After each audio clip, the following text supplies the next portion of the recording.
اعوذ باللہ من الشیطان الرجیم بسم اللہ الرحمن الرحیم الحمد للہ رب العالمین بارئ الخلائق اجمعین الحمد لأہلہ والصلاة علی اہلہ الصلاة والسلام علی سید الانبیاء والمرسلین العبد المؤید رسولنا المسدد المصطفى الأمجد الحبيب الأحمد النبي الأمي المكي المدني السراج المنير الكوكب الدري صاحب الوقار والسكينة المدفون بأرض مدينة سيدنا ونبينا وشفيع ذنوبنا وطبيب قلوبنا وحبيب نفوسنا ومولانا أبي القاسم محمد المصطفى وأهل بيته الأطيبين الأطهرين الأنجبين المأسومين المظلومين ورحمة الله على أحبابهم وأصحابهم وشيعتهم ومحبيهم ومواليهم أجمعين ولعنة الله على أعدائهم ومنكري فضائلهم وغاصبي حقوقهم من جوم عداوتهم إلى الآن ومن الآن إلى قيام يوم الدين أما بعد فقد قال حق سبحانه وتعالى في القرآن بسم الله الرحمن الرحيم زين للناس حب الشهوات من النساء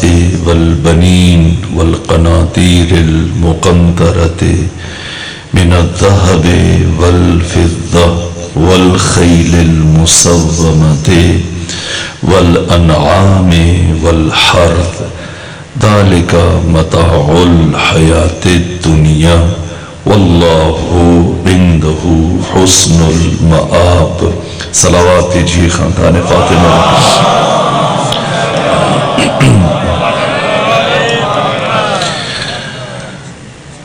شب میلاد باب الحوائج حضرت امام موسیٰ کاظم علیہ السلام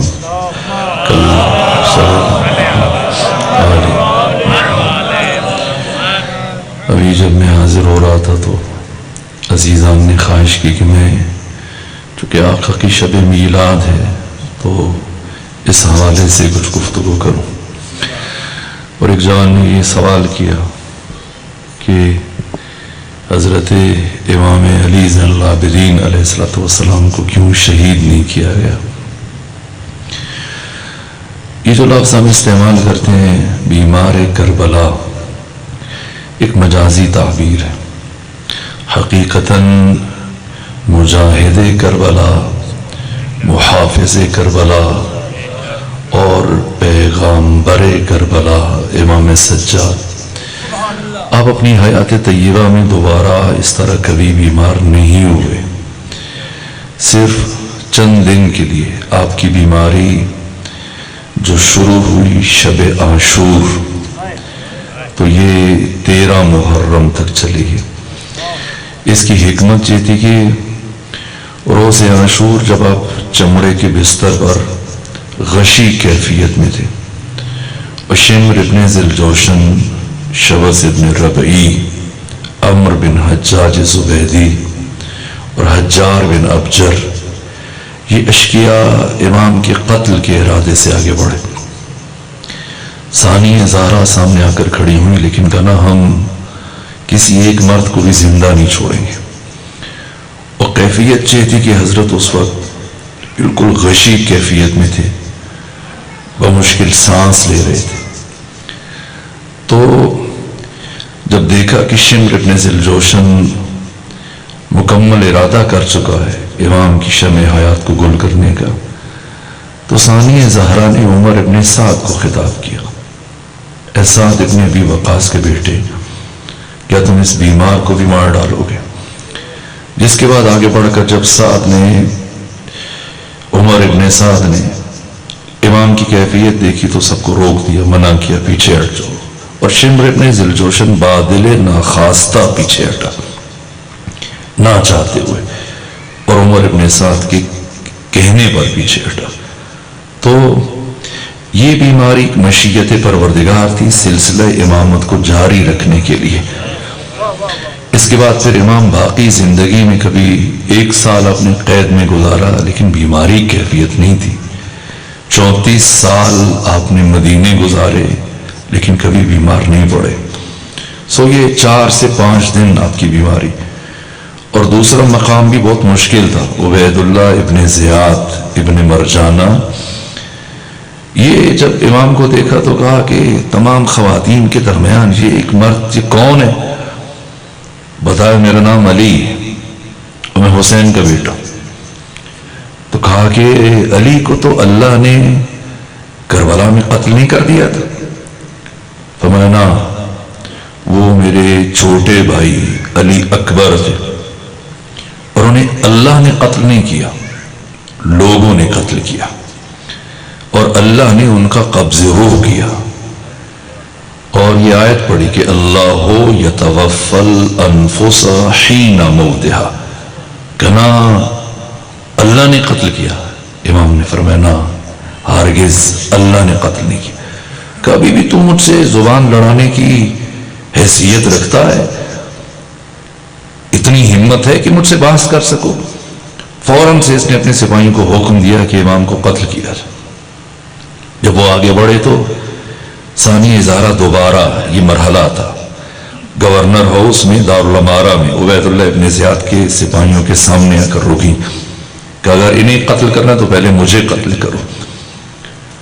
تو جس کے بعد امام سجاد نے فرمایا پھوپھی اماں ہٹ جائیے، مجھے عبید اللہ ابن زیاد سے بات کرنے دیجیے۔ فرمایا کربلا کو دیکھنے کے بعد اب بھی تو ہمیں قتل کی دھمکیاں دیتا ہے؟ کیا تمہیں ابھی تک اس بات کا پتہ نہیں چلا کہ قتل ہو جانا ہمارے لیے معمول کی بات ہے، اور شہید ہو جانا ہمارے لیے باعث عزت و شرف و کرامت ہے؟ جس کے بعد خود اپنی خفت مٹانے کے لیے عبید اللہ ابن زیاد نے یہ جملہ استعمال کیا کہ مریض ہے، سفر میں نہیں بچ پائے گا، مر جائے گا، چھوڑو، اس کے خون سے اپنی تلواروں کو رنگین کرنے کا فائدہ نہیں۔ میں اسی حد تک عرض کروں گا۔ اور دوسری شخصیت باب الحوائج حضرت امام موسیٰ، 14 میں سے 4 کا نام محمد ہے، اور 4 کا نام علی، اور 2 کا نام حسن ہے۔ یہ 3 نام تکرار ہوئے، باقی نہ نام فاطمہ ظاہر ہے سیدہ ہیں، باقی مردوں میں اگر دیکھیں تو جناب جعفر کا نام جو امام ششم ہے، اور امام موسیٰ کا نام، اور تمام انبیاء میں سے ایک نبی کا نام ائمہ میں منتخب کیا گیا۔ اس کا راز اور حکمت کیا، اگر وقت بچا تو میں اس بارے میں عرض کروں گا۔ تو آپ کا نام موسیٰ ہے، آپ کا لقب کاظم ہے، اور آپ کا لقب باب الحوائج ہے، اور آپ کا ایک لقب زین الاتقیاء ہے، اور ایک لقب زین الاولیاء ہے۔ اسی لیے میں نے بالقصد یہ آیت آپ کے سامنے پڑھی، سورہ مبارکہ بنی اسرائیل کی، سورہ مبارکہ آل عمران کی آیت نمبر 14، جو پہلے بھی عرض کی کہ خدا ارشاد فرماتا ہے زُيِّنَ لِلنَّاسِ، ہم نے لوگوں کے لیے زینت دی، حب الشہوات، خواہشوں کی محبت، من النساء والبنین، نساء میں سے بنین میں سے، والقناطیر المقنطرہ، بڑے بڑے ڈھیر جنہیں دیکھ کے انسان کی آنکھیں خیرہ ہو جائیں، من الذہب والفضہ، سونے کے اور چاندی کی، والخیل المصومہ، فربہ خوبصورت دلکش گھوڑے، والانعام چوپائے، والحرث کھیتیاں، یہ دنیا کی چیزیں ہیں جنہیں لوگ اپنے لیے باعث زینت سمجھتے ہیں۔ اور یہ آج کے انسان کے رویے، پہلے شاید یہ چونکہ مشین ایجاد نہیں ہوئی تھی، یہ ڈیجل وٹیرا، تب تک شاید یہ انسانی رویے یوں کھل کر ہمارے سامنے نہیں آئے تھے، لیکن اب ہم اس آیت کا مفہوم اور زیادہ بہتر سمجھ سکتے ہیں۔ آپ بھی اپنے گرد و پیش میں، اطراف اکناف میں اس طرح کے مناظر دیکھتے ہوں گے، راہ چل رہے ہیں لوگ، راہ چلنے والے، اور اگر انہی میں سے کوئی دیکھیں گے تو کھڑا کسی بڑی سی گاڑی نظر آئی تو وہاں کھڑے ہو کے تصویر بنا رہا ہے، کوئی رنگین صوفہ نظر آ گیا تو وہاں بیٹھ کے تصویر بنا رہا ہے، کوئی اور ایسی جگہ نظر آ گئی وہاں تصویر، کوئی اگر اس کو MNA نظر آ گیا، MPA نظر آ گیا، اس کے ساتھ تصویر کھنچوا رہا ہے، کوئی وزیر یا چیف منسٹر یا پرائم منسٹر یا پریزیڈنٹ نظر آ گیا تو پھر ساتھ کھڑے ہو کر ایسے کوشش کر رہے تصویر بن جائے۔ اور پہلے بھی ہوتا تھا کہ اگر کبھی کسی کو اس طرح کی کامیابی مل جاتی تھی، کسی صدر کے ساتھ یا وزیر اعظم کے ساتھ یا پرائم منسٹر کے ساتھ یا چیف منسٹر کے ساتھ، تو اس تصویر کو اس کے بچے، اس کے بیٹے اور پوتے اور اس کی نسلیں فریم کرا کے اپنے ڈرائنگ روم کی زینت بناتے تھے، اور آنے جانے والے مہمانوں کو بتاتے تھے دیکھو یہ ہمارے دادا صاحب ہیں اور یہ ہمارے نانا صاحب ہیں جنہیں فلاں صدر کے ساتھ بیٹھ کر ایک گدے کے اوپر یہ رنگین تصویر کھنچوانے کا موقع ملا تھا۔ کجا دنیا کا یہ کتا اور کجا وہ خالق لم یزل لا یزال، اور بشر کو متوجہ کر کے خبردار ان چیزوں کو اپنے لیے زینت نہ سمجھنا۔ وہ جن کے ساتھ انسان تصویر کھنچوانے کا موقع ملنے پر خوش ہو رہا ہے، خود نہ جانے اب کے سال میں اور کب تک کے سال میں ہوگا، اور خود عوام سے نکل کر آپ خواص میں چلے جائیں تو یہ بیماری اور ابھی سے نہیں ہے، یہ نسلوں سے ہے۔ اس لیے یہ جملے عرض کرنے جا رہا ہوں کہ باب الحوائج کی بارگاہ تک منتقل ہو سکوں، اور انہی کے ایک شاگرد کا اور انہی کے ایک صحابی کا اور انہی کے ایک عاشق کی بات سے بات آگے بڑھاؤں، یہاں تک کہ عوام سے نکل کر خواص بھی اس بیماری میں مبتلا ہے۔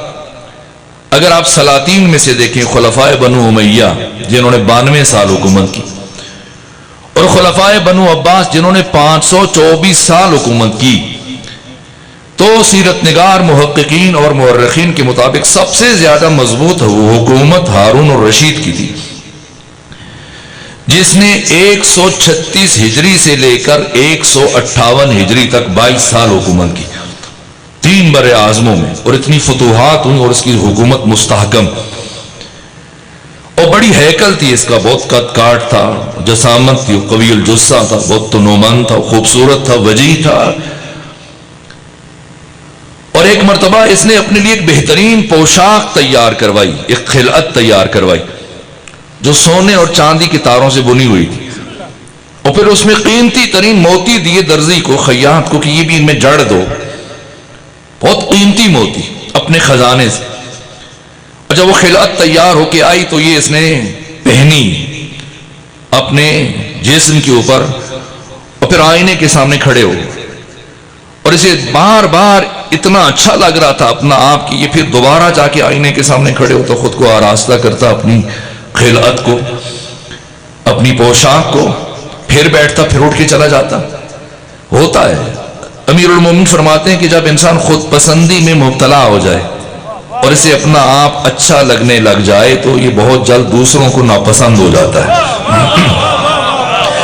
تو اب اس نے اپنی خلعت کو بار بار آراستہ کرتا ہے، بیٹھتا ہے، اٹھتا ہے، آئینے کے سامنے جاتا ہے۔ اسی اثناء میں قریبی رشتہ دار تھے، بہلول عاقل، بہلول عارف، بہلول فرزانہ، جو واقعاً امام کے لائق ترین اور صاحب اسرار شاگردوں میں سے، جس طرح سے حذیفہ یمانی ختمی مرتبت کے صاحب اسرار، 12 منافقین کے نام جناب حذیفہ کو بتائے اور لوگ زندگی بھر پوچھتے رہے لیکن کبھی کسی کو نہیں بتایا، اور تنگ پڑ کے کسی نے کہا آپ نہ بتاؤ، لیکن مجھے پتا میرا نام بھی ان میں تھا۔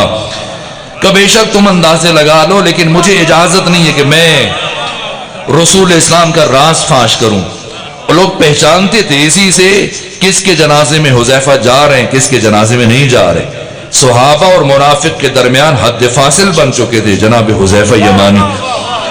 اگر کسی کے جنازے میں نہیں جاتے تھے تو پھر اسے منافق سمجھا جاتا تھا، وہ صحابہ میں شمار نہیں ہوتا تھا۔ اور اگر 12 کے نام تو میں اب نہیں عرض کر سکتا، مورخین نے جو علامات پیغمبر نے فرمایا 12 میں سے 8 وہ ہیں جن کو دوبیلا پھوڑا ہوگے لگے، اس کے ان کے جسم پر لگے گا، وہ اس سے موت ہوگی۔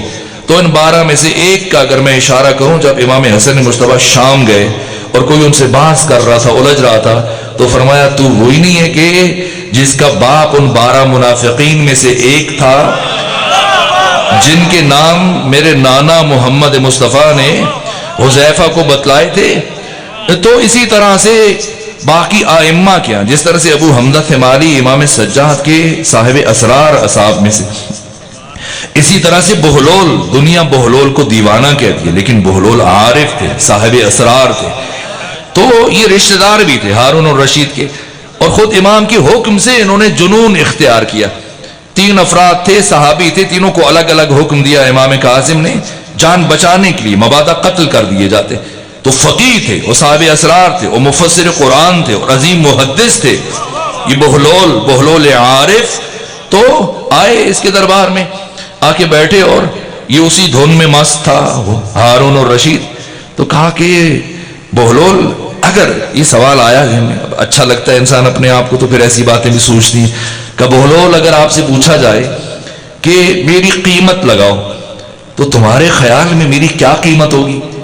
اب بہلول نے نگاہ اٹھا کر ہارون کی قامت کی طرف دیکھا، اور دیکھنے کے بعد کہا کہ میرے حساب سے تمہاری اس وقت جو موجودہ قیمت بنتی ہے یہ 50 لاکھ درہم کے قریب ہے۔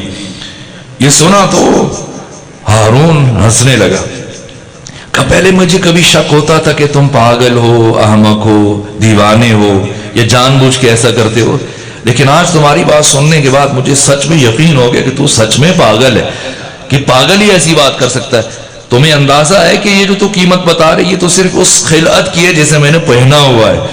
تو بولول لکھا میں بھی اسی کی بات کر رہا ہوں،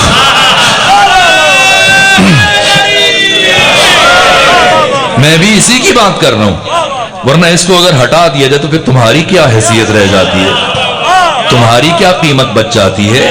یہ دنیا کے لوگ ہیں جو دنیا کے اسی طرح کے بندوں کو اپنے لیے باعث زینت سمجھتے ہیں، دنیا کی چیزوں کو، اور اپنے احساس کمتری اور احساس محرومی کو زائل کرنے کے لیے پھر ایسے سہارے تلاش کرتے ہیں۔ لیکن ایک بیلنسڈ پرسنالٹی، ایک متوازن شخصیت، ایک مکمل انسان، وہ ان چیزوں سے بے نیاز ہے۔ یہ دنیا کی حقیر چیزیں اس کے لیے زینت نہیں بن سکتی، اور اگر وہ متقی ہے تو اس کا درجہ کیا ہے، اور اگر وہ خدا کے اولیاء میں سے ہے تو اس کا درجہ کیا ہے۔ تو اتقیاء خدا کے لیے اور اولیاء خدا کے لیے اس طرح کی حقیر چیزیں زینت بننے کی صلاحیت نہیں رکھتی ہیں۔ تو ایک جملہ میں نے سید سجاد کی شہادت کے موقع پر چند دن پہلے عرض کیا تھا، اور آج دوسرا جملہ عرض کرنے لگا ہوں۔ وہ زین العابدین ہیں، اللہ کے بندوں کی اور عباد الرحمن کے لیے اللہ نے انہیں زینت قرار دیا، اور آپ کا لقب ہے زین الاتقیاء، اور دوسرا لقب ہے زین الاولیاء۔ اللہ نے اپنے متقی بندوں کے لیے جس ہستی کو زینت قرار دیا اس ہستی کا نام موسیٰ کاظم ہے، اور اللہ نے اپنے اولیاء کے لیے جس ہستی کو زینت قرار دیا اس ہستی کا نام امام موسیٰ کاظم علیہ السلام ہے۔ اور آپ کا نور 128 ہجری میں اس دنیا میں متولد ہوا۔ جب آپ کے پدر بزرگوار امام صادق حج کے بعد واپس مدینہ کی طرف آ رہے تھے تو راستے میں وہ مقام جہاں پر جناب آمنہ بنت وہب مادر گرامی پیغمبر اسلام کی قبر تھی، تو اسی قریے میں جناب امام صادق نے قیام فرمایا، تو یہاں پر آپ کو ابو بصیر نے آ کر بتایا کہ آپ کو گھر میں بلایا جا رہا ہے۔ اور جب پہنچے تو پھر کچھ لمحوں کے بعد پھر دوبارہ اپنے عزیزوں میں آئے، اصحاب میں، تو اس طرح امام صادق نے آستینیں الٹی ہوئی تھی اور مسکراتے ہوئے متبسم چہرے کے ساتھ صحابہ میں آئے، تو ابو بصیر نے کہا فرزند رسول، میں نے کبھی زندگی میں آپ کو اتنا خوش نہیں دیکھا اس سے پہلے کہ تمہیں پتا ہے کہ اللہ نے میرے گھر میں اپنی حجت کو بھیجا ہے؟ اور آپ کے تعارف میں جو امام صادق نے جملہ ارشاد فرمایا کہ اللہ نے میرے گھر اس نور کو اتارا کہ خدا کے درمیان اور اس کے درمیان جسے میرے گھر میں بھیجا ہے نہ کوئی ظلمانی حجاب ہے نہ کوئی نورانی حجاب ہے۔ کیا درجہ رفیعہ ہے، کیا مقام معرفت ہے۔ اور پھر مدینہ آئے تو برابر تمام مورخین نے لکھا برابر 3 دن تک اتنی مقدار میں کھانا بنا کہ اہل مدینہ کے گھروں میں پھر کسی کے گھر میں سے دھواں اٹھنے کی آواز کی نہیں دیکھا گیا یہ منظر۔ بازاروں میں دیگیں بھجوائی گئی ہیں، گھروں میں کھانے بھجوائے گئے، پورے اہل مدینہ کو 3 دن برابر کھانا کھلایا گیا۔ اور امام صادق کو اتنا زیادہ خوش پہلے کبھی نہیں دیکھا گیا۔ یہ امام موسیٰ کاظم علیہ السلام، یہ نور خدا، حجت خدا، خلیفہ خدا، فرزند امام صادق علیہ آلاف و تحیت و ثنا۔ یہ کل 7 صفر ہے، آج شب ہے، یہ شب میلاد نور امام موسیٰ کاظم علیہ السلام 128 ہجری میں۔ اور پھر 20 سال آپ کا عہد نائب امام کی حیثیت سے گزارے 148 ہجری تک، اور پھر 35 سال آپ کا عہد امامت 148 ہجری سے لے کر 183 ہجری تک۔ یہ 35 سال میں آپ نے امامت فرمائی۔ چند جملے، وقت تو بہت ہو گیا اور رات کے اس پہر میں آپ کو زیادہ زحمت دینا بھی مناسب نہیں ہے، تو 20 سال جو آپ نے نائب امام کی حیثیت سے گزارے، 12 میں سے 4 امام ہیں جن کی حیات طیبہ 57 سالوں پر مشتمل ہے، اور 12 میں سے 2 امام ہیں جن کی حیات طیبہ 55 سالوں پر مشتمل ہے۔ ایک امام علی ابن موسیٰ الرضا امام کاظم کے فرزند، ایک خود امام موسیٰ کاظم 55 سال۔ تو پھر فرق کیا ہے؟ فرق یہ ہے کہ امام علی ابن موسیٰ الرضا 35 برس کی عمر میں ان کی امامت کا آغاز ہوا اور 20 سال عہد امامت، اور اس کے بالعکس امام موسیٰ کاظم یہ 20 برس کی عمر میں آپ کی امامت کا آغاز ہوا اور 35 سال آپ کا عہد امامت۔ میں نائب امام کی زمانے کی 2-3 باتیں آپ خدمت میں عرض کروں۔ 3 سال عمر ہے، جو زین الاتقیاء ہے، جو زین الاولیاء ہے، تو پھر عبادت کا معیار کیا ہے؟ آپ کے پدر بزرگوار امام صادق مسجد نبوی میں اپنے ہزاروں شاگردوں کو معارف تعلیم دے رہے ہیں، لیکن آپ ان کے درس میں نہیں بیٹھے، اس لیے کہ آپ حجت خدا ہیں۔ کسی باتیں میں بار بار عرض کرتا ہوں تاکہ کسی کی ذہن میں یہ معمولی غلط فہمی نہ رہے کہ شاید دنیا میں آ کر اپنے بابا سے سیکھا تو پھر امام بنے، نہ، ایسا نہیں ہے۔ ان 14 میں سے کسی ایک نے بھی دنیا میں آنے کے بعد دوسرے سے کسب فیض نہیں کیا۔ اگر یہ ایک دوسرے کے لیے وسیلہ بنے ہیں، علم کا، معرفت کے لیے، فضائل کے لیے وسیلہ بنے ہیں، تو اس عالم ناسوت میں ہرگز نہیں بنے۔ اس عالم ملک میں، اس عالم مادہ میں کسی امام نے دوسری ہستی سے ایک لفظ بھی نہیں سیکھا ہے۔ نہ علی نے پیغمبر سے سیکھا ہے، نہ حسن نے علی سے سیکھا ہے، نہ حسین نے حسن سے سیکھا ہے، نہ امام موسیٰ کاظم نے امام جعفر صادق سے سیکھا ہے۔ یہ 14 کے 14 شاگرد خدا ہیں، یہ 14 کے 14 مدرسہ الہیہ کے فارغ التحصیل ہیں۔ ان 14 کا معلم، ان 14 کا مرشد، ان 14 کا استاد صرف اور صرف اور صرف خدا ہے۔ اب ان 14 میں سے کسی کو خدا نے براہ راست علم عطا کیا جیسے ختمی مرتبت ہے، اور کسی کو اللہ نے اس عالم نور میں دوسرے کے لیے وسیلہ قرار دیا ہے۔ لیکن جب یہ دنیا میں آئے تو کامل و اکمل پیدا ہوئے۔ یہ کمال پذیر نہیں ہے، یہ 14 کے 14 کمال یافتہ ہیں۔ اسی لیے قرآن کے نزول سے سالہ سال پہلے جب پیغمبر کے ہاتھوں پہ علی نے آنکھیں کھولی تو پوچھا بتائیں کیا سننا چاہتے ہیں؟ تورات، قرآن، انجیل، زبور، یہ شاگردان خدا ہیں۔ صرف علی نہیں، سارے امام زمانہ تک، سب کے سب۔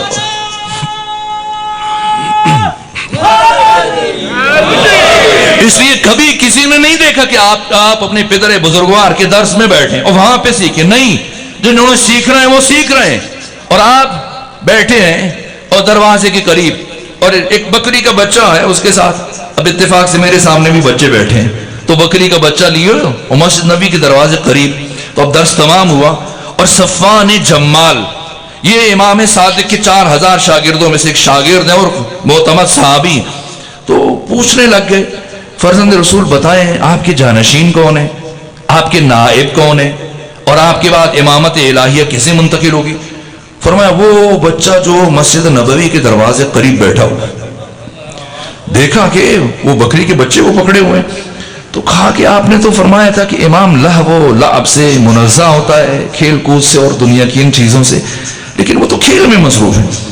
فرمایا صفوان دور بیٹھ کے تجزیہ نہ کرو، قریب جا کے دیکھو کہ کھیل میں مصروف ہیں یا کچھ اور کر رہے ہیں۔ اور اب جب صفوان جمال چلتے وہ آئے امام موسیٰ کاظم کے پاس، 3 سال سن ہے، اور کیا دیکھا کہ وہ بکری کا بچہ ہے اور اس کے سر کو زمین کی طرف جھکا رہے ہیں، زمین کی طرف جھکا رہے ہیں، اور ایک لفظ کہہ رہے ہیں، فرما رہے اسجد ربکا اسجد ربکا اسجد ربکا، یعنی اپنے رب کا سجدہ کرو۔ مقصد یہ نہیں کہ کسی جانور کو سجدہ کروایا جائے، مقصد اپنے پیروکاروں تک پیغام پہنچانا ہے کہ جب ہم کسی جانور کو بغیر سجدے کے پسند نہیں کرتے تو اپنے محبوں کو سجدے کے بغیر کیسے تحمل کر سکتے ہیں؟ یہ مزاج امامت ہے۔ یہاں تک کہ یہ 3 سال اور 5 سال کا سن ہے، اور آپ کی زندگی کا زیادہ وقت عبادت میں اور تلاوت قرآن میں اور نماز میں اور مناجات میں گزرتا۔ ادھر آپ کے پدر بزرگوار امام صادق کا درس چل رہا ہے، اور خود ایک مقام پر مسجد نبوی میں برابر نماز پڑھ رہے ہیں، نماز ختم ہوتی ہے دوبارہ نماز شروع کرتے ہیں، پھر بار بار نماز پڑھے جا رہے ہیں۔ تو درس کے اختتام پر جناب نعمان بن ثابت امام اعظم ابو حنیفہ، جو جمہور اور سواد اعظم کے ہاں امام اعظم کے لقب سے یاد کیے جاتے ہیں، وہ امام کے پاس بیٹھے اور کہا کہ ٹھیک ہے آپ خود بہت بڑی شخصیت ہیں اور اتنے شاگردان ہیں، لیکن اگر آپ ناراض نہ ہوں تو جسارت کروں کہ خود چراغ تلے اندھیرا ہے۔ امام نے فرمایا کیوں، کیا ہوا؟ کہ دیکھیں خود آپ کا فرزند ہے، یہ تو بہت اچھی بات ہے کہ میں انہیں جب بھی دیکھتا ہوں نماز پڑھ رہے ہوتے ہیں، لیکن کم سے کم آج جب گھر جائیں تو اپنے بچے کو بتائیے گا کہ نماز کے لیے عبادت کے لیے ایسی جگہ منتخب کریں جہاں سامنے سے لوگوں کو گزر نہ ہو۔ یہاں تو دھڑا دھڑ سامنے سے لوگ آ رہے ہیں جا رہے ہیں، تو آج بھی آپ دیکھتے ہیں نا بعض ٹی وی چینلز پر وہ نمازیوں کے سامنے سے گزرنے کے طریقے بتائے جاتے ہیں، کھیرے کاٹنے کے اسلامی طریقے ہیں، کیلے رکھنے کے اسلامی طریقے ہیں، نماز کے آگے سے کیسے گزرنا ہے، وہ مشق میں نے بھی دیکھی لیکن مجھے کچھ سمجھ نہیں آیا۔ تو ایک مسئلہ ہے، ایک مشکل ہے، تو ان کو یہ مشکل تھی جہاں سے یہ بات چلی ہے۔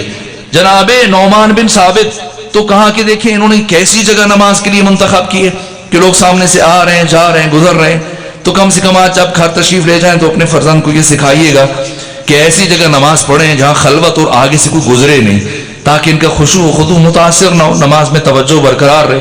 تو امام نے فرمایا کہ آپ کو میرے عمل پر اعتراض ہے یا میرے فرزند کے عمل پر اعتراض ہے؟ تو یقیناً ان کے عمل پر اعتراض ہے، ان کی بات کر رہا ہوں۔ تو کہا جس کے عمل پر اعتراض ہے تو پھر اس سے سوال پوچھیں اور اس پر اعتراض کریں۔ تو کہا بھلا وہ 5 برس کا بچہ میرے سوال کا کیا جواب دے گا؟ 60-70 سال عمر ہے، نعمان بن ثابت ہیں، وہ بڑی شخصیت ہیں، تو کہا وہ 5 برس کا بچہ میرے سوال کا کیا جواب دے گا کہ ابھی 5 سال بھی امام کے پورے نہیں ہوئے تھے۔ امام نے فرمایا وہ تمہارا بیٹا نہیں، وہ جعفر صادق کا فرزند ہے۔ اور پھر کسی صحابی سے کہا کہ میرے فرزند کو لے آئیے، اور جب لایا گیا امام موسیٰ کاظم تشریف لائے تو کہا امام صادق نے فرمایا کہ ان بزرگوار کو آپ سے کچھ سوال ہے پوچھنا چاہ رہے ہیں۔ تو انہوں نے فرمایا پوچھیے کیا پوچھنا چاہتے ہیں؟ امام موسیٰ کاظم 4.5 سال 5 سال سے کہ فرمائیے کیا جاننا چاہ رہے ہیں، کیا پوچھنا چاہ رہے ہیں؟ کہ بس میں یہ کہنا چاہتا ہوں کہ آپ ایسی جگہ منتخب کریں نماز کے لیے جہاں سامنے سے لوگ نہ گزریں، تاکہ خشوع اور خضوع اور توجہ اور انہماک اس میں کمی نہ آئے اور آپ کی عبادت متاثر نہ ہو۔ تو آپ ایسی جگہ نہ نماز پڑھیں جہاں لوگ آ جا رہے ہیں، کسی خلوت میں دیکھ کر ایسی جگہ جہاں سے کوئی نہ گزرے تو وہاں نماز پڑھیں۔ یہ 5 سال کا سن ہے، زیادہ سے زیادہ یہ مورخین نے لکھا، اہل تسنن نے بھی لکھا ہے، اور ابو بکر خطیب بغدادی اہل سنت کے بہت بڑے عالم ہیں، انہوں نے بھی جو امام سے متعلق جملے کہے میں عرض کروں گا۔ تو جیسی سنا امام موسیٰ کاظم نے اس عالمانہ لہجے میں فرمایا اے نعمان بن ثابت ابو حنیفہ یاد رکھیے گا کہ موسیٰ کاظم اور پروردگار کے درمیان اور موسیٰ کاظم اور موسیٰ کاظم کے خدا کے درمیان اتنا قرب ہے، اتنی نزدیکی ہے، اتنا قرب ہے کہ کسی تیسرے کا ہم دو کے درمیان میں سے گزرنے کا سوال ہی نہیں پیدا ہوتا۔ تو جب کوئی تیسرا گزر نہیں سکتا تو پھر توجہ کے کم ہونے کا سوال ہی نہیں پیدا ہو سکتا. موسیٰ کاظم کا خدا موسیٰ کاظم سے اتنا قریب ہے کہ کوئی تیسرا ہمارے درمیان سے گزر نہیں سکتا. تو جب گزر نہیں سکتا تو پھر توجہ کم ہونے کا سوال نہیں پیدا ہوتا. اب پشیمان ہوئے نا، جو کہ باقی شاگردان کے سامنے ایسا پوچھا اور فوراً سے جواب ملا تو اب خفت اٹھانا پڑی. تو خفت کو مٹانے کے لیے فوری طور پر ایک مشکل سوال پوچھا. اور آپ دیکھیں جو علم سے وابستہ علماء کرام بھی تشریف فرمائیں، وہ مشکل ترین جو موضوعات ہیں یہ قضاء و قدر کے موضوعات ہیں اور تقدیر کے موضوعات ہیں. یہاں تک کہ مولا متقیان نے بھی منع کیا کہ ایک حد تک. ایک شخص نے پوچھا کہ میرا اختیار کتنا ہے؟ حضرت نے فرمایا ایک ٹانگ اٹھاؤ. تو اس پر پھر فرمایا کہ دوسری ٹانگ بھی اٹھا لو. تو کہا نہیں یہ نہیں کر سکتا، بس اتنا ہی اختیار ہے. یہ جبر و سمجھانے کے لیے مشکل اب ہاں سے. اور حضرت نے فرمایا کہ ایک حد سے زیادہ اس میں نہ جاؤ.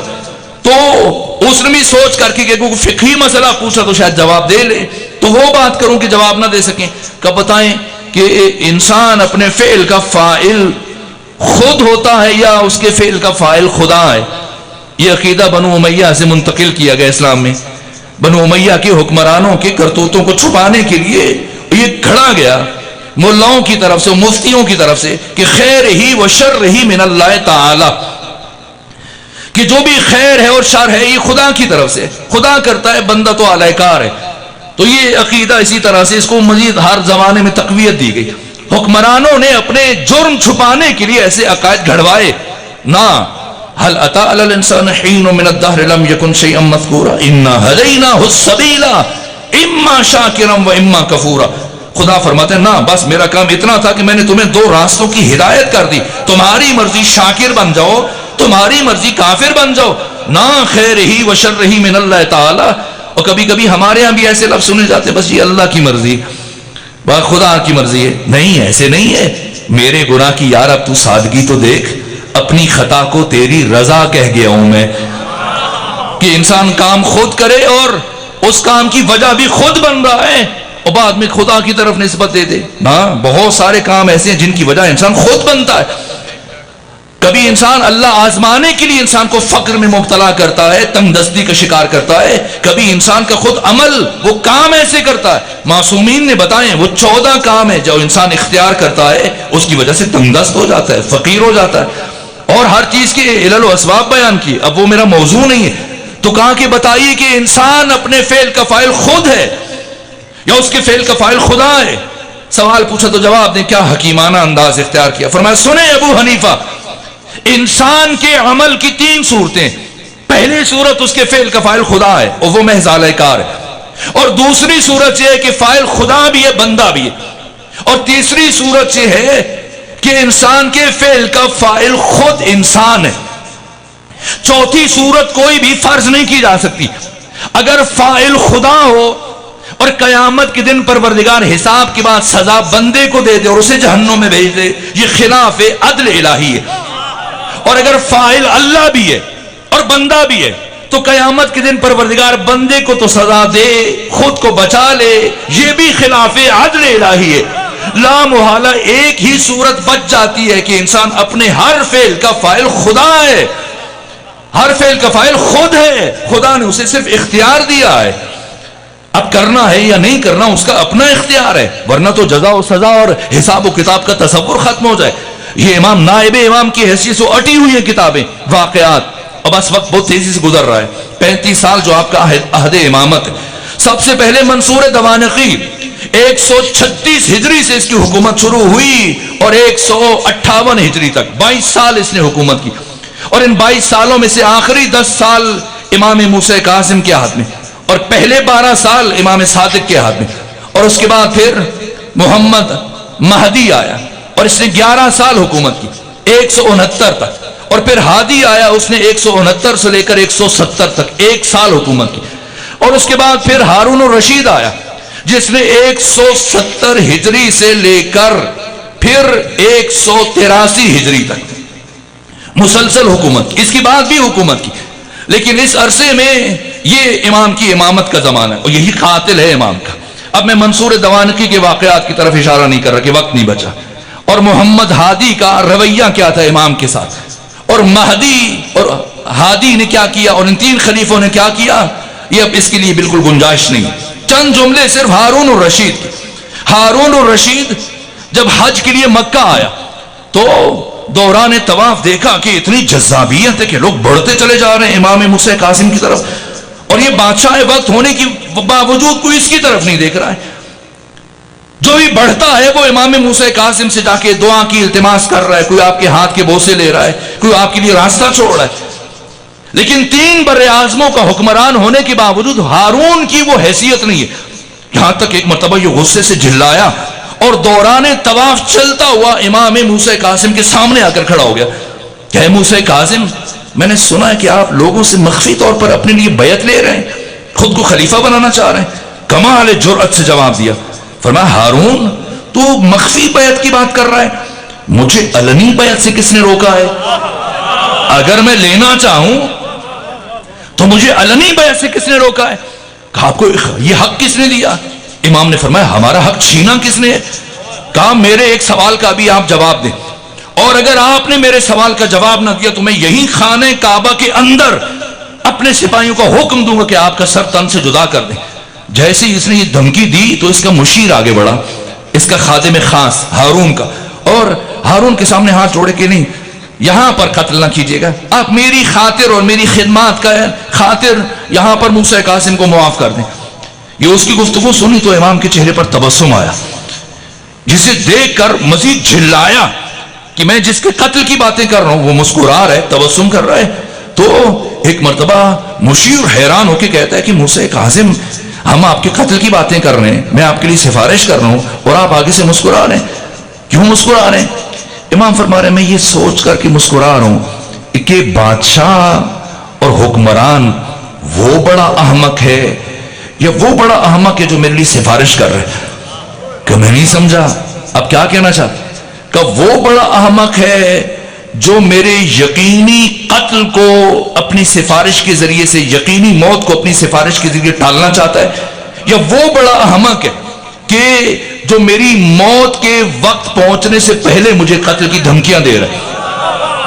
یاد رکھو اگر میری موت کا وقت آ چکا ہے تو کسی کی سفارش سے ٹلے گی نہیں, اور اگر میری موت کا وقت نہیں آیا تو لاکھ ہارون اکٹھے ہو جائے میرا بال بھی بیکا نہیں کر سکتے.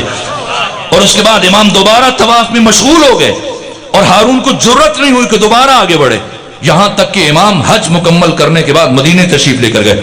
اور جب مدینے گئے ہارون بھی مدینے آیا, اور اب لوگوں پر یہ دھاک بٹھانے کے لیے کہ ہم رسول اسلام کے بڑے قریبی ہیں اور بڑے رشتہ دار ہیں, کیونکہ یہ عباس بن عبد المطلب پیغمبر کے چچا کی نسل سے ہیں, بنو عباس, تو لوگوں کو یہ تاثر دینے کے لیے کہ ہم بنو امیہ کی نسبت رسول کے خاندان سے زیادہ قریب ہیں, ذات رسول کے زیادہ قریب تر ہیں, تو ایک مرتبہ یہ قبر رسول کے قریب کھڑے ہو کر ان لفظوں کے ساتھ اس نے سلام کیا, السلام علیکہ یبن عمی, سلام ہو آپ پر اے میرے چچا کے بیٹے, یعنی جناب عباس بن عبد المطلب کا بیٹا ہے کی نسل سے خود ہے, تو اس نسبت سے دوسری طرف جناب حضرت عبداللہ کی نسبت سے چونکہ وہ ان کے بھائی ہیں تو کہا کہ سلام ہو آپ پر اے میرے چچا کے بیٹے, یہ تاثر دینے کے لیے. جیسے امام موسیٰ کاظم کے کانوں سے یہ جملے ٹکرائے وہی کھڑے کھڑے بلند آواز سے قبر رسول کی طرف رخ کیا اور ان لفظوں کے ساتھ سلام کیا, السلام علیکہ یا ابتا, السلام علیکہ یا رسول اللہ, سلام ہو آپ پر اے اللہ کے رسول, سلام ہو آپ پر اے میرے بابا, اے میرے باپ, اے میرے پدر بزرگوار. یہ سننا تھا, ہل کر رہ گیا اور تحمل نہیں ہوا, غصے سے آگے بڑھا, کہا موسیٰ کاظم تم علی کے بیٹے ہو, تمہیں خود کو علی کو اپنا باپ کہنا چاہیے نہ کہ رسول کو باپ کہنا چاہیے, تم اولاد علی ہو نہ کہ اولاد رسول. امام نے قرآن مجید کی آیات پڑھی جن کے مطابق جب پروردگار قرآن میں فرماتا ہے کہ عیسیٰ جناب ابراہیم کے بیٹے, عیسیٰ جناب ابراہیم کی نسل سے, تو امام نے فرمایا کہ اگر جناب عیسیٰ اپنی ماں مریم کے ذریعے سے ابراہیم کے بیٹے کہلا سکتے ہیں تو میں اپنی ماں فاطمہ زہرا کے ذریعے سے پیغمبر کا بیٹا کیوں نہیں کہلا سکتا؟ کہنا یہ آیت خاص ہے ان کے لیے اور آپ اس میں شامل نہیں ہیں, یہ حکم صرف جناب عیسیٰ کے لیے جسے قرآن نے بیان کیا, اور وہ مستثنا ہے اور آپ اس میں شامل نہیں. امام نے فرمایا اچھا تو قرآن کو نہیں مانتا؟ کہا یہ ان کے لیے خاص ہے. کہا پھر ایسا ہے کہ اس سوال کا جواب دو کہ ابھی اگر پیغمبر گرامی اسلام قبر سے باہر آ جائے اور باہر آ کر تم سے تمہاری بیٹی کا رشتہ مانگ لیں، دو گے یا نہیں دو گے؟ کہ دوں گا اور عرب و عجم پر فخر کروں گا۔ امام نے فرمایا تم میں اور مجھ میں یہی فرق ہے، تم سے رسول رشتہ مانگ بھی سکتے ہیں، تم دے بھی سکتے ہو، لیکن نہ ہم سے رشتہ مانگ سکتے ہیں نہ ہم دے سکتے ہیں، چونکہ ہم نسل رسول ہیں، اولاد رسول ہیں۔ اس کے بعد اتنی خفت اٹھائی، کہا کہ نہیں، اپنے سپاہیوں کو تاکید کی کہ اب ہر حال میں گرفتار کیا جائے ان کو۔ اور واحد امام ہے 12 اماموں میں سے جنہیں حالت نماز میں، جب امام رکوع کر رہے تھے، نماز مکمل نہیں کرنے دی، رکوع کی کیفیت میں آپ کو گرفتار کیا گیا۔ اور پھر 2-2 ہزار کی ٹولیاں ایک بصرہ کی طرف روانہ کی گئی اور ایک بغداد کی طرف روانہ کی گئی۔ بغداد کی طرف خالی محمل روانہ کیا گیا اور بصرہ کی طرف جو محمل روانہ کیا گیا اس میں امام کو سوار کیا گیا، لوگوں کی توجہ بانٹنے کے لیے، اس لیے کہ اب تشیع تدریجاً ایک قوت میں تبدیل ہو رہی تھی۔ اور یہاں تک کہ 2 سال امام عیسیٰ بن جعفر جو اس کا چچا زاد بھائی تھا ہارون کا، اس کی قید میں رہے۔ اور اس کے بعد ایک مرتبہ اس نے خط لکھا کہ اگر تم نے انہیں اپنے پاس نہ بلایا یا واپس مدینہ نہ بھیجا تو میں انہیں صبح ہونے سے پہلے آزاد کر دوں گا، اس لیے کہ میں نے ان 2 سالوں میں انہیں صرف ذکر خدا میں، تلاوت قرآن میں اور مناجات خدا میں اور اللہ کے ساتھ ہم کلام ہوتے ہوئے دیکھا، اور کبھی کوئی شکوہ نہیں سنا، جبکہ میں اوائل میں ان پر زیادتی کرتا تھا، لیکن ان کے اس عمل کے بعد اب مجھے خوف زدہ ہو گیا ہوں، ڈر گیا ہوں کہ مبادا مجھ پہ خدا اپنا عذاب نازل کر دے۔ اس کے بعد امام کو منتقل کیا گیا۔ بس میرے جو بہت معجزات ہیں، بہت پہلو ہیں، بہت تعلیمات ہیں۔ اب اور علمی آخری جملہ عرض کروں، علمی اپوزیشن کے اعتبار سے کسی بھی امام کا دور اتنا سخت نہیں ہے جتنا مشکل دور امام موسیٰ کاظم کا ہے، اس لیے کہ ائمہ اربع فقہ کے 4 امام، امام ابو حنیفہ، امام مالک، امام شافعی، امام احمد ابن حنبل، چاروں کے چاروں امام ایک ساتھ امام موسیٰ کاظم کے زمانے میں اکٹھے ہیں۔ البتہ ایک فرق ہے، یہ چاروں امام جب بھی حدیث نقل کرتے تھے تو کہتے تھے عن رسول اللہ، لیکن جیسی موسیٰ کاظم کی زبان سے حدیث رسول ادا ہوتی تھی تو کہتے تھے عن جدی، میرے جد نے یہ فرمایا۔ چاروں ائمہ فقہ آپ کے مقابلے میں، اور چاروں اپنی طرف بلا رہے ہیں، امام مالک اپنی طرف بلا رہے ہیں، ابو حنیفہ اپنی طرف بلا رہے ہیں، امام احمد ابن حنبل، امام شافعی، ہر ایک اپنی طرف متوجہ کر رہا ہے۔ چاروں ائمہ فقہ آپ کے زمانے میں، چاروں ارکان تصوف، یہ صوفی ازم اور تصوف جن افراد سے چلا ہے، سفیان ثوری ہے، حسن بصری ہے، معروف کرخی ہے، عبداللہ مبارک، چاروں کے چاروں ایک ساتھ جس امام کے زمانے میں وہ امام موسیٰ کاظم۔ اور تیسری جانب فلسفہ یونان کا پہلی مرتبہ عربی زبان میں جو ترجمہ شروع ہوا اور ٹرانسلیشن ہوئی، یہ امام موسیٰ کاظم کے زمانے میں۔ اور اب لوگوں کو یہ سمجھایا جا رہا ہے کہ اس کائنات کا خالق خدا نہیں ہے، اور مادہ کی طرف نسبت دی جا رہی ہے، اور ان کے ذہنوں کو اس گمراہی کی طرف، تاکہ ایک نیا محاذ ایجاد کیا جا سکے۔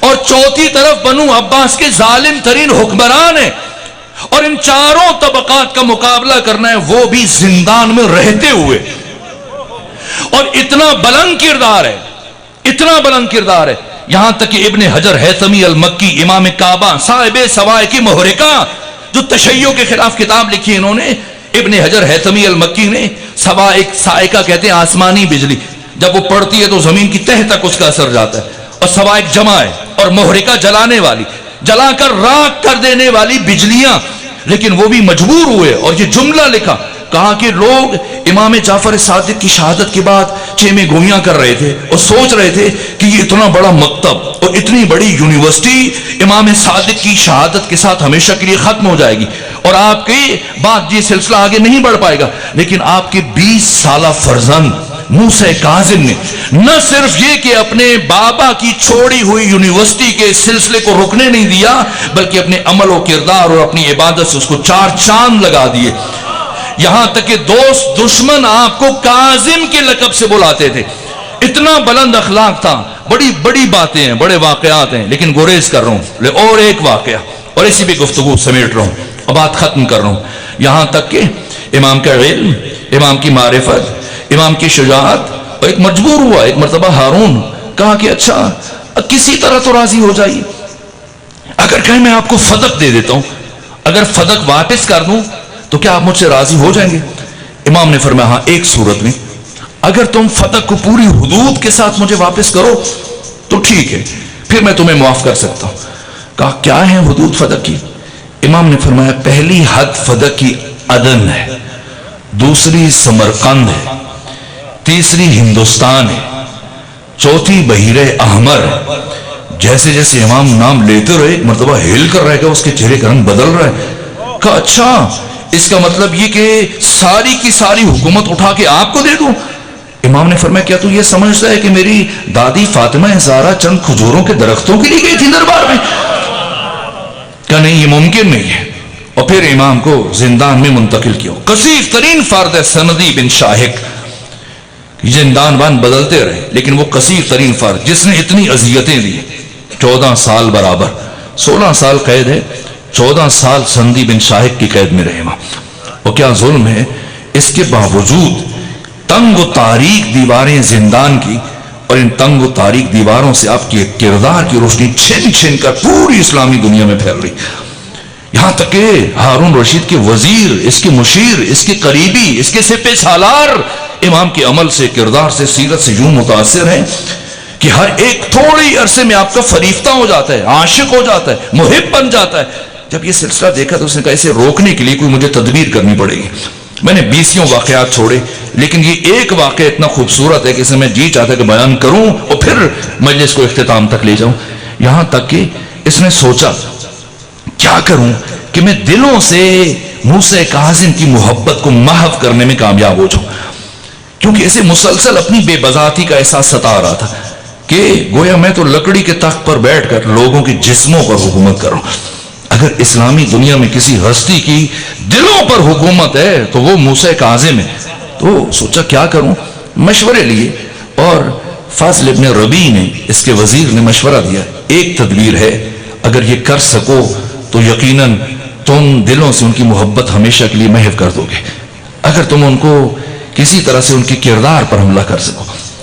تو اب انہوں نے طے کیا کہ پورے دنیا عرب کی حسین ترین خاتون کو انہوں نے بلایا اور اسے لالچ بھاری انعام، اور کہا کہ اگر تم، یہ قیدی کئی سالوں سے اپنے گھر نہیں گئے، اگر تم زندان میں جاؤ اور جا کر اس قیدی کو اپنی سمت متوجہ کرو، اپنی سمت مائل کرو، تو آواز بلند کر دینا، جب یہ مائل ہوں تو ہم سب انتظار میں ہوں گے، جمع ہو جائیں گے اور تمہیں بھاری انعام دیا جائے گا۔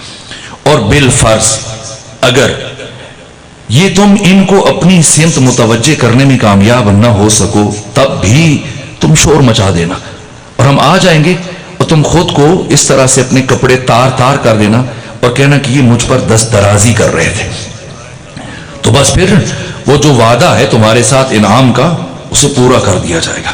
یہ زندان میں پہنچی، یہاں تک کہ اب وقت گزر رہا ہے اور اس مقصد کے لیے ہارون نے خواص کو بلایا ہوا ہے، اپنے وزیر، مشیر، بنو عباس کے سردار، اپنے جرنیل، سب تاکہ عینی شاہد بنے، جیسی آواز آئے زندان سے سب جا کے دیکھیں اور اس کے بعد پوری اسلامی دنیا میں اس واقعے کو عام کیا جائے کہ موسیٰ کاظم جو دنیا میں عابد اور زاہد مشہور ہیں لیکن ان کی حقیقت جو ہے۔ تو اب رات گزر رہی ہے، عشاء کے بعد مسلسل اس نے ساری رات ٹہلتے ہوئے اپنے محل میں، دربار میں گزار دی، اور رات ڈھلنے لگی اور ہنگام سحر ہے اور فجر کا وقت قریب ہو رہا ہے، اس کی بے چینی بڑھ رہی ہے اور مضطرب ہے کہ ابھی تک کوئی آواز نہیں آ رہی، یہاں تک کہ اب جب رات آخری مرحلے میں پہنچی تو اس نے کہا اپنے مصاحبوں سے، وزیروں سے، جرنیلوں سے، سرداروں سے، خواص سے، چلو چل کر دیکھتے ہیں کہ ابھی تک آواز کیوں نہیں آ رہی ہے، کیوں کوئی آواز نہیں آئی، کیا ہوا ہے، کوئی ساز باز تو نہیں ہو گیا۔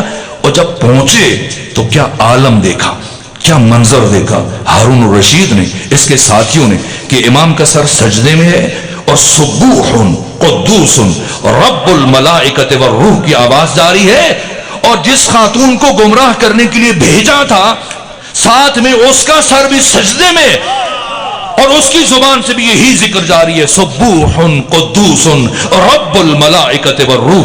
ایک مرتبہ آگے بڑھا، اس خاتون کو بالوں سے پکڑ کے کہا میں نے تمہیں کس مقصد کے لیے بلایا تھا اور تو کیا کرنے میں مشغول ہو گئی؟ تو اس نے ہاتھ جوڑ دیے، کہا ہارون رشید مجھے معاف کرو، میرا کوئی جرم نہیں ہے، میرا کوئی قصور نہیں ہے، جیسے تم نے مجھ سے کہا تھا میں نے بالکل ویسے ہی کیا، میں آئی اور کئی گھنٹے بیٹھ کر مسلسل اس قیدی کو اپنی طرف متوجہ کرتی رہی، آوازیں دیتی رہی، لیکن یہ اتنا مستغرق تھا اور اتنا محو تھا ذکر خدا میں کہ اسے احساس ہی نہیں ہوا کہ زندان میں کوئی اور بھی آ چکا ہے۔ یہاں تک کہ وقت گزرتا چلا گیا اور جیسے جیسے رات گہری ہوتی چلی گئی اور سناٹا بڑھتا چلا گیا، میں نے فضا میں اور قید خانے میں ایک ایسی روحانیت محسوس کی اور ایک ایسی نورانیت محسوس کی، مجھے یوں لگنے لگا کہ اس قیدی کے ساتھ کائنات کا ذرہ ذرہ ہم آواز ہو چکا ہے اور پوری کائنات سے یہ آواز بلند ہو رہی ہے، سبوح قدوس رب الملائکۃ والروح۔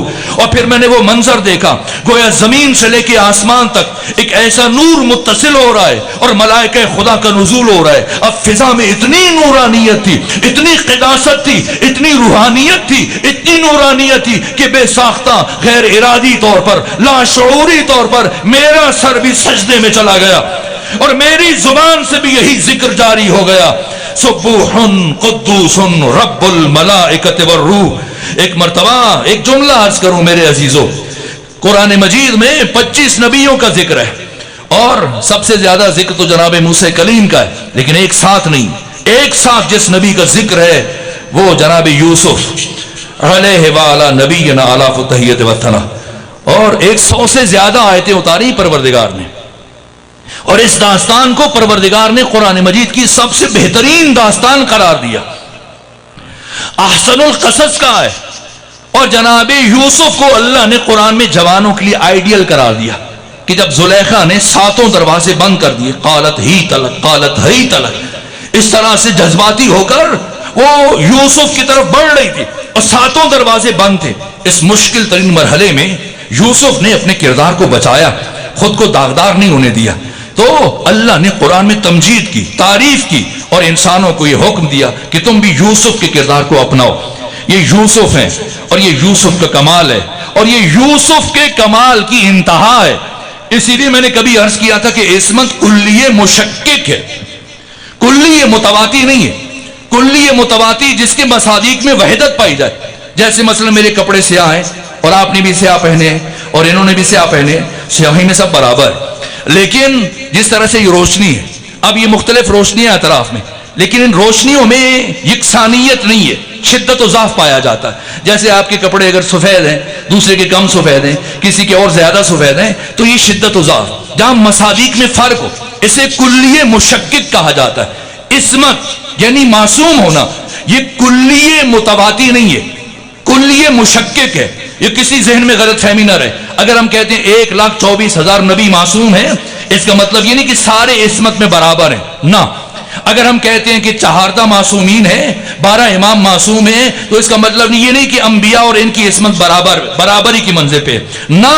یہ صاحب تفسیر کبیر امام فخر الدین رازی، جن کی وفات 606 ہجری میں ہوئی، انہوں نے بھی اس حقیقت کو بیان کیا ہے، انبیاء کی عصمت میں ترک اولا کی گنجائش ہے، لیکن عصمت سیدہ اور عصمت ائمہ ہر طرح کے تذبذب و تشکیک و شک و ریب اور ہر طرح کے ترک اولا سے ماورا ہے، ہر طرح کے ترک اولا سے بالاتر ہے۔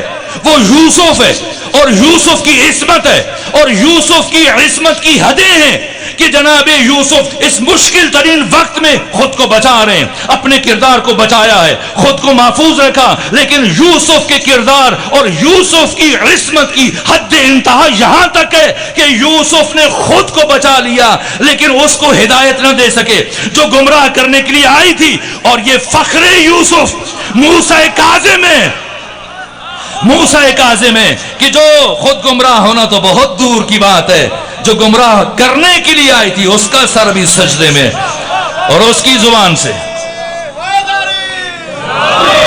تو 16 برس زندان میں رہے اور داروغ زندان نے ایک مرتبہ پوچھا کہ کیا بات ہے، کبھی آپ نے اپنی مظلومیت پر نہیں گریہ کیا، اپنی قید پر، اپنی سختیوں پر گریہ نہیں کیا؟ اتنا مشکل قید خانہ ہے کہ آپ سیدھے کھڑے نہیں ہو سکتے، اس کے باوجود کبھی اپنی مصیبت پر گریہ نہیں کیا؟ جب بھی روئے یہی کہا، ہائے دادی زینب، ہائے آقا زادی سکینہ۔ میرے عزیزو، وہ غم جو امام موسیٰ کاظم کو زندان میں بھی رلوا ہے، ایک تو ایام شہادت ہے جناب سکینہ سلام اللہ علیہا، اور دوسرے میزبان نے اور بانی مجلس نے مجھ سے کہا کہ میں کچھ مصائب جناب سکینہ کے بیان کروں۔ ایک روایت تو میں نے چند دن پہلے آپ کے ہاں پڑھی ہو، سخت روایت ہے، اور ہمت نہیں کہ اب اس کو میں دوبارہ بیان کر سکوں، بس چند جملے تاکہ عبادت مکمل ہو جائے۔ یہ سکینہ بنت الحسین کون ہے؟ میں نے کتابوں میں پڑھا ہے، یہ سید الشہداء کی مناجات میں سے فرماتے ہیں، پروردگار کبھی میری زندگی میں ایسا دن نہ لے کے آنا کہ حسین زندہ رہ جائے اور حسین کی زندگی میں ام رباب اور سکینہ موجود نہ ہو۔ عجیب کردار ہے، ماں اور بیٹی کا کردار بہت عجیب ہے۔ ہر خاتون، یعنی صرف میں نے ایک جملہ کہا تھا جناب ابو الفضل عباس کے لیے کہ عباس بننے کے لیے علی جیسا باپ ہونا کافی نہیں ہے، ام البنین جیسی ماں بھی ہونی چاہیے، اور جناب سکینہ کے لیے بھی حسین جیسا باپ کافی نہیں ہے، ام البنین جناب ام رباب جیسی ماں بھی ہونی چاہیے۔ عجیب مقام ہے میرے عزیزوں، مشکل باتیں ہیں، انسان جب سوچتا ہے تو پھر اس کی آنکھوں سے اشک جاری ہو جاتے، کیا قربانیاں ہیں۔ کچھ خواتین ہیں اور کچھ ایسے شخصیات ہیں جن کی نسلیں ختم ہو گئی ہیں۔ کربلا میں ایک خود جناب رقیہ ہے، دختر امیر المومنین، زوجہ مسلم ابن عقیل، 4 بیٹے 2 بیٹیاں، 2 بیٹے کربلا میں شہید ہوئے، 2 بیٹے 1 سال گزرنے کے بعد آپ کو شہید کیا گیا۔ ایک بیٹی 11 محرم کو جب کوفے کے قریب پہنچے، جناب عاتقہ اپنے بابا مسلم ابن عقیل کی لاش کو دیکھ کر چیخ مار کے اونٹ کی بلندی سے گری، اور چوتھی اولاد جو دوسری بیٹی ہیں مسلم ابن عقیل کی، وہ شام پہنچنے سے پہلے اونٹ کی بلندی سے گر کر جناب مسلم کی نسل ختم ہو گئی، جناب رقیہ کی نسل ختم ہو گئی، اور دوسری بیوی وہ ہیں ام رباب۔ عجیب ہستی ہے، عجیب ہستی ہے۔ وقت نہیں، میں اگر پھر آیا تو میں جناب ام رباب کی کچھ خاص مصائب آپ کی خدمت میں عرض کروں گا، لیکن یہ ام رباب ہیں جنہوں نے حسین کو سکینہ جیسی بیٹی دی ہے۔ وہ سکینہ کے امام حسین فرماتے ہیں، مجھے وہ گھر اچھا نہیں لگتا جس میں سکینہ جیسی بیٹی موجود نہ ہو۔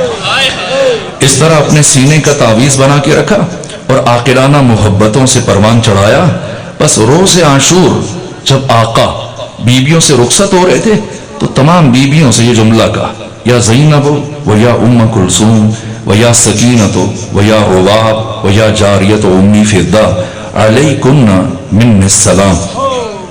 سب کو سلام کیا، رخصت ہوئے اور آ کر زین فرس پر سوار ہوئے، گھوڑے کو ایڑ لگائی، لیکن اس کے باوجود گھوڑا اپنے مقام پہ روکا ہے۔ حضرت نے فرمایا، میرے فرس باوفا، یہ میری آخری خدمت ہے، اس کے بعد میں تجھے زحمت نہیں دوں گا، لیکن اس کے باوجود گھوڑا اپنے مقام پہ رکا ہے۔ فرمایا، جب سب نے میرا ساتھ چھوڑ دیا، کیا تو بھی میرا ساتھ چھوڑ جائے گا؟ اب گھوڑے نے اپنی آواز میں ہنہنانا شروع کیا۔ امام حسین نے پلٹ کر گھوڑے کے پچھلے سموں کی طرف دیکھا، عجیب قیامت کا منظر تھا۔ آپ کی بیٹی سکینہ گھوڑے کے سموں سے لپٹی ہوئی ہے۔ امام حسین اترے، جناب سکینہ کو گود میں لیا اور بہت دیر تک باتیں کرتے رہے، باپ بیٹی باہم پیار کرتے رہے۔ کبھی جناب سکینہ اپنے بازو امام حسین کے گلے میں حائل کرتی تھی، حمائل کرتی تھی، بابا کا گلا چومتی تھی۔ کبھی خود امام حسین بیٹی کے ہاتھوں کے بوسے لیتے، لب و رخسار کے بوسے لیتے۔ بہت وقت گزر گیا، یہاں تک کہ امام حسین نے فرمایا، سکینہ اب مجھے مقتل کی طرف جانے کی اجازت دے۔ تو جناب سکینہ نے جواب دیا، بابا میں آپ کو نہیں جانے دوں گی، اس لیے کہ صبح سے جو بھی گیا واپس نہیں آیا۔ فرمایا، سکینہ مجھے جانے دو، شاید میں آپ کے لیے پانی لانے میں کامیاب ہو جاؤں۔ کہ نہیں، چچا عباس بھی یہی کہہ کے گئے تھے، بابا میں آپ کو نہیں جانے دوں گی۔ جب امام حسین نے یہ محسوس کیا کہ سکینہ کسی طور مجھ سے الگ نہیں ہوں گی، تب حسین جیسے حساس امام کبھی زبردستی سکینہ کو خود سے الگ نہیں کر سکتے۔ اس مرحلے پر امام حسین نے اپنی تربیت کا اثر آزمایا اور جناب سکینہ سے پوچھا، سکینہ آپ کو خبر ہے آپ کی ولادت کیوں ہوئی تھی؟ آپ کو پتا ہے آپ کیوں دنیا میں آئی تھی؟ کہ نہیں بابا آپ بتائیں۔ فرمایا سنو سکینہ، میں نے اپنی تہجد کی نمازوں میں، اپنی نماز شب میں اپنے پروردگار سے آپ کو رو رو کر اس لیے مانگا تھا کہ پروردگار تو مجھے ایک ایسی بیٹی عطا فرما جسے میں چاہوں، جسے میں پیار کروں، جس کے بغیر گھر مجھے اچھا نہ لگے، لیکن اے پروردگار اگر کبھی تیرے دین پر مشکل وقت آ جائے وہ میری جدائی برداشت کرے، اسے تازیانے لگیں صبر کرے، تماچے لگیں صبر کرے، اس کے کانوں سے بندوں کو نوچا جائے صبر کرے۔ امام حسین یہ کلمات زبان سے کہہ رہے تھے، جناب سکینہ اٹھ کر کھڑی ہو گئی، کہا بابا جائیے، ابھی تو اپنے بابا کو رخصت کر دیا، لیکن کچھ لمحوں کے بعد جب امام حسین زین فرس سے زمین پر آئے تو وہ مرحلہ اتنا سخت تھا کہ آپ کے گھوڑے کو یہ احساس ہوا کہ آقا میری پشت پر موجود نہیں۔ کافی آگے جانے کے بعد میں نے پڑھا آپ کا گھوڑا فرس سے باوفا پلٹ کر آیا اور کوشش کی امام کے قریب خود کو گرایا کہ اگر امام سوار ہو سکتے ہیں تو سوار ہو جائے، لیکن امام نے فرمایا میرے فرس سے باوفا اب ان میں سکت نہیں ہے، میں سوار نہیں ہو سکتا۔ اب آپ کے ذوالجناح نے ایک اور کام کیا اور آگے بڑھ کر اپنی پیشانی کو امام کے خون سے رنگین کیا۔ میں پوچھوں گا اے امام کے فرس سے باوفا آپ نے اپنی پیشانی کو خون حسین سے رنگین کرنے کی عادت کہاں سے لیے؟ تو اس ذوالجناح کا جواب ہوگا کہ میں نے خود حسین سے سیکھا تھا، اس لیے کہ جب علی اصغر حسین کی گود میں شہید ہوئے تھے تب حسین نے علی اصغر کے خون سے اپنے چہرے کو رنگین کیا تھا۔ میں اس لیے حسین کے خون سے پیشانی رنگین کر رہا ہوں تاکہ خیمے میں جا کے بیبیوں کو خبر دے دوں۔ اور جیسی گھوڑا پہنچا اپنی آواز میں ہنہنایا، ساری بیبیاں خیموں سے باہر آئیں اور آ کر لپٹ گئیں، اور ایک چھوٹی بچی آ کر ذوالجناح کے سموں سے لپٹ گئی اور کہا اے میرے بابا کے فرس سے باوفا بتا میرے بابا کو دشمنوں کے مجمع میں کہاں چھوڑ آیا؟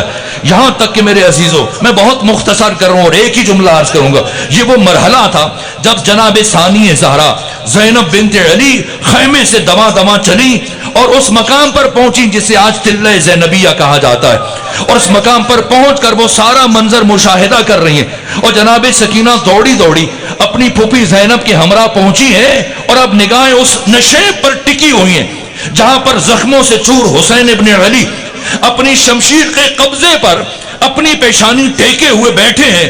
بس میرے عزیزوں سخت جملے ہیں۔ ایک مرتبہ شمر ابن ذوالجوشن قتل حسین کے ارادے سے آگے بڑھا اور آگے بڑھ کر اس نے امام حسین کو کندھوں سے دھکا دیا اور حسین ابن علی پشت کے بل زمین پر گرے۔ یہ شقی آگے بڑھ کر امام کے سینے پر سوار ہوا، آقا نے بوجھ محسوس کیا، اپنی آنکھیں کھولی، کچھ خون جمع تھا اسے صاف کیا اور دیکھا شمر ابن ذوالجوشن سینے پر بیٹھا ہے۔ حسین نے فرمایا شمر بڑی اونچی جگہ بیٹھا ہے، شمر بڑی بلند جگہ پر بیٹھا ہے۔ اے شمر مجھے اچھی طرح سے یاد ہے بچپنے میں میرے نانا محمد مصطفیٰ جب مجھے گود میں بٹھا کر مجھ سے پیار کرتے تھے تو میری قمیض کے بٹن کھول دیتے تھے اور مجھے سینے سے چومنا شروع کرتے تھے، پھر میرے گلے کے بوسے لیتے تھے، میرے لب و رخسار کے بوسے لیتے تھے۔ تب ایک مرتبہ میرے نانا محمد مصطفیٰ نے مجھے بتایا تھا اے حسین تجھے کائنات کا شقی ترین فرد قتل کرے گا جس کے چہرے پر چیچک کے داغ ہوں گے، جس کا چہرہ خنزیر کے جیسا ہوگا، مجھے معاف کیجیے گا۔ جیسی امام حسین نے یہ جملے اپنے دہن سے ادا کیے، ایک مرتبہ شمر ابن ذوالجوشن نے امام حسین کو اب داڑھی کو بائیں ہاتھ سے پکڑا اور دائیں ہاتھ سے اس نے تماچے مارنا شروع کی۔ یہ وہ اتنا مشکل مرحلہ تھا جب یہ چھوٹی بچی اس تلہ زینبیہ سے اپنی پھوپھی کے ہمراہ کھڑے ہو کر یہ سارا منظر دیکھ رہی تھی۔ ایک مرتبہ کہا پھوپھی اماں میرے بابا کو مارا جا رہا ہے، اگر کچھ چارہ کر سکتی ہے تو کیجئے، میرے بابا کو بچائیے۔ لیکن ثانیہ زہرا نے فرمایا ارے سکینہ مجھے آپ کے بابا کی وصیت ہے، میں اس سے آگے نہیں بڑھ سکتی۔ یہاں سے یہ بچی دوڑی اور خیموں کی طرف پہنچی، وہاں ایک بیمار امام غشی کی حالت میں لیٹے ہوئے آ کر سید سجاد کے کندھوں کو جھنجھوڑا، سید سجاد اٹھیں ہمارے بابا کو مارا جا رہا ہے۔ جب کوئی آواز نہ آئی اس بچی نے دوڑنا شروع کیا اور جیسے ہی پہنچی جناب سکینہ مقتل میں، اللہ نہ کرے کوئی بیٹی اپنے بابا کا وہ حال دیکھے جو سکینہ نے حسین کی کیفیت دیکھی۔ یہ شقی بائیں ہاتھ سے داڑھی پکڑے ہوئے آپ کے رخسار پر تماچے مار رہا تھا۔ ایک مرتبہ بی بی نے آگے بڑھ کر خود کو اپنے بابا سے لپٹا لیا۔ اس کے بعد اس شقی نے ایسا ظلم کیا، اس نے بی بی کے بالوں میں ہاتھ ڈالا اور اس طرح سے اٹھایا کہ بی بی کے قدم زمین سے اکھڑے، پھر ایسا تماچا مارا کہ حسین کی بیٹی بہت دور جا کر گری۔ لیکن اللہ رے محبت حسین ابن علی اپنا درد بھول گئی، جبکہ رخسارے سے خون گر رہا تھا، لیکن نہ کوئی شکوہ نہیں کیا۔ آگے بڑھ کر شمر کے پاس جا کر کہتی ہے جتنا جی چاہتا ہے مجھے مار لے، میرے بابا کو نہ مارو۔ الا لعنت اللہ علی القوم الظالمین وسیعلم الذین ظلموا ای منقلب ینقلبون۔ پروردگار ہماری عبادت کو اپنی بارگاہ میں قبول فرما، ہمارے گناہوں کو معاف فرما، ہمارے والدین کے گناہوں سے درگزر فرما۔ پروردگار ہم سب کو نعمت تقوی عطا فرما، ہمیں قرآن پڑھنے، قرآن سمجھنے، قرآن پر عمل کرنے اور قرآن کی تعلیمات کو معاشرے میں عام کرنے کی توفیق عطا فرما۔ پروردگار جو مومن بیمار ہیں انہیں شفا عطا فرما، جو تنگ دست ہیں ان کی تنگ دستی دور فرما، جو پریشان حال ہیں ان کی پریشانیوں کو دور فرما، جو بے اولاد ہیں انہیں اولاد عطا فرما۔ پروردگار ہمیں اپنی نسلوں کی نیک اور صالح تربیت کرنے کی توفیق عطا فرما۔ فلسطین کی مظلوم مسلمانوں کی مدد فرما، غاصب اسرائیلیوں کو نابود فرما، پڑا چنار کے مظلوم مومنین کی مدد فرما۔ پروردگار ہم سب کو وحدت و اتحاد عطا فرما۔ پروردگار امام زمانہ کے وہ سپاہی جو شام میں ثانی زہرا کے حرم کے دفاع میں شب و روز مصروف رہتے ان سب کی حفاظت فرما، ہمیں بھی آقا کا سپاہی بننے کی توفیق عطا فرما۔ پروردگار تمام حاضرین کی توفیقات خیر میں اضافہ فرما، بانیان مجلس کے رزق و جان و مال و اولاد میں وسعت و برکت عطا فرما۔ پروردگار ہمیں امام زمانہ کے ناصرین اور عارفین میں سے شمار فرما۔ جملہ مومنین، مومنات، شہداء اسلام، شہداء پاڑا چنار اور ایسے مومنین کی جن کے لیے کوئی فاتحہ پڑھنے والا نہیں، سب کی اطال ثواب اور درجات کی بلندی کے لیے سورہ فاتحہ اور سورہ اخلاص کی تلاوت کر لیجیے۔